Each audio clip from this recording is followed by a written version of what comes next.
बिस्मिल्लाहिर्रहमानिर्रहीम।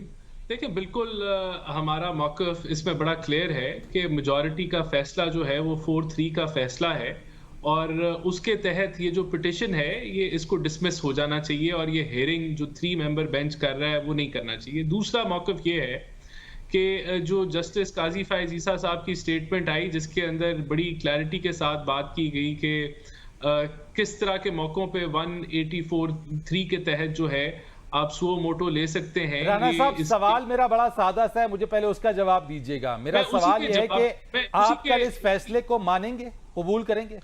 मैं उसी के जवाब पे आ रहा हूँ। मैं वही जवाब बिल्ड अप कर रहा हूँ जवाब कि वो उसके तहत भी ये जो हियरिंग है, ये जो प्रोसीडिंग है, ये नहीं होनी चाहिए। तो हमारा ये इन 2 बुनियादों पे और इसके अलावा भी कुछ ज़रूरी मामलात हैं, बड़ा क्लियर है कि ये बेंच जो है ये नहीं सुन सकता इस पिटीशन को और अगर नहीं, वो अब तो कंटिन्यू सुन लिया कर ना, रहा है जी, बेंच जी। ने सुन लिया, फैसला महफूज तो कर लिया। हम समझते हैं कि ये लीगल नहीं है, ये तो क्या राइट नहीं है। करेंगे?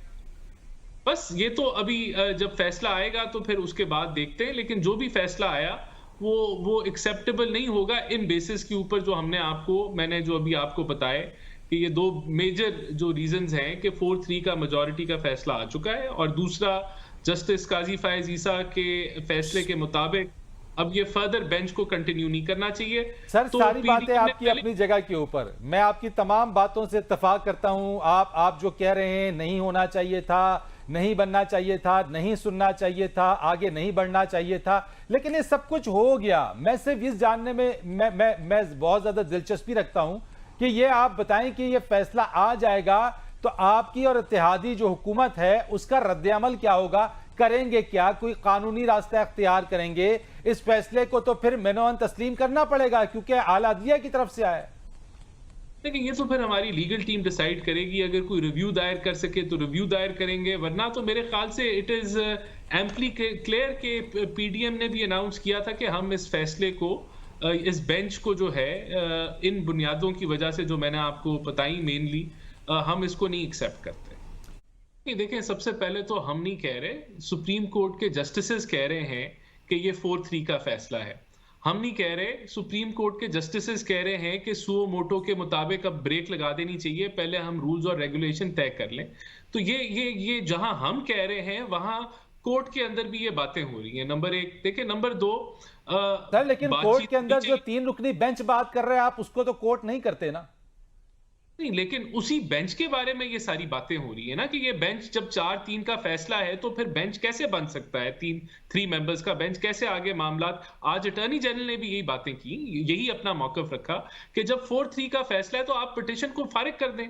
और जब आपका सुओ मोटो के ऊपर एक जजमेंट आ गई कि आप इसको होल्ड कर लें जब तक ये फुल कोर्ट कैसे बनेगा, ये मामला तय नहीं होते, तो ये आगे ना चलें, फिर भी अगर वो बेंच आगे चलता है तो फिर ये तो ये डिवाइड तो सुप्रीम कोर्ट का है और इसी पे हम बात कर लेकिन रहे हैं। राणा साहब, तो क्या ये ये हमारा आईनी मौक़िफ़ तो तकाजा नहीं कि नहीं हम है? माने या ना माने। क्या ये नहीं, आईनी देखिए तकाजा नहीं है कि इंतखाबात 90 रोज में हो? क्या आईन ये नहीं कहता?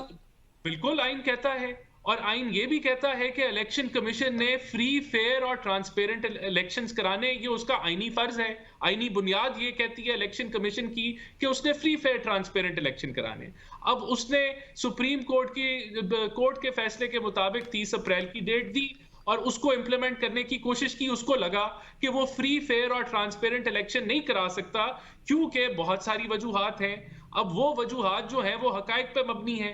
तो अब ये भी एक आईनी मामला है। देखिए, अगर सेंसस हो रहा है, वहां आपकी ह्यूमन रिसोर्स आपने दी हुई है और वो आप उसको रोक के अगर फाइनेंशियल इश्यूज हैं तो ये वो सारे मामलात हैं जिसकी बेसिस पे इलेक्शन कमीशन ने ये डिसाइड किया कि भाई मैं फ्री फेयर ट्रांसपेरेंट इलेक्शन 30 अप्रैल को नहीं करा सकता, जो मेरा आईनी फर्ज है। लेकिन जो राणा आईन साहब, देखिए बड़ा हमने वैलिड पॉइंट है ये। तो मैं आपको इसका जवाब, देखें बात ये है कि हमारे पे जब ये जिम्मेदारी अप्रैल में आई तो उसके बाद और अब तक हमने अपनी जिम्मेदारी पूरी की। हमने जो मुआहदा ये सैबोटाज करके इस मुल्क को दिवालियेपन के अंदर धकेल के जितनी बातें जो मेरी बहन जरका ने गिनवाई, उसकी जिम्मेदारी काफी हद तक इनके ऊपर पड़ती है और कुछ जो है वो इंटरनेशनल सिनारियो पे पड़ती है। तो हमने क्या किया है, इस हुकूमत ने, ये जो 11 माह की हुकूमत है, किया क्या है हमने?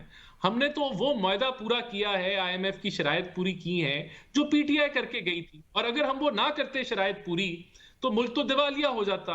तो हमने अपनी सियासत दांव पे लगा के हमने बिजली भी महंगी की, गैस भी महंगी की, पेट्रोल भी महंगा किया, और यहाँ ये सारे हालात उस हद तक लेके आए कि आईएमएफ का मुआहदा जो कि अभी बिल्कुल ताखीर में है लेकिन वो हम मुकम्मल करेंगे, उसका 9th रिव्यू भी हम ठीक मुकम्मल करेंगे।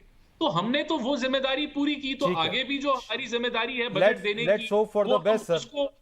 उसको नहीं, आगे भी जो हमारी जिम्मेदारी है इस मुल्क का बजट पेश करने की, और बिल्कुल मैं इससे एग्री करूंगा मुजम्मल साहब से कि हालात तो कोई रिलीफ वाला बजट तो पेश करने की कोई गुंजाइश नहीं नजर आ रही।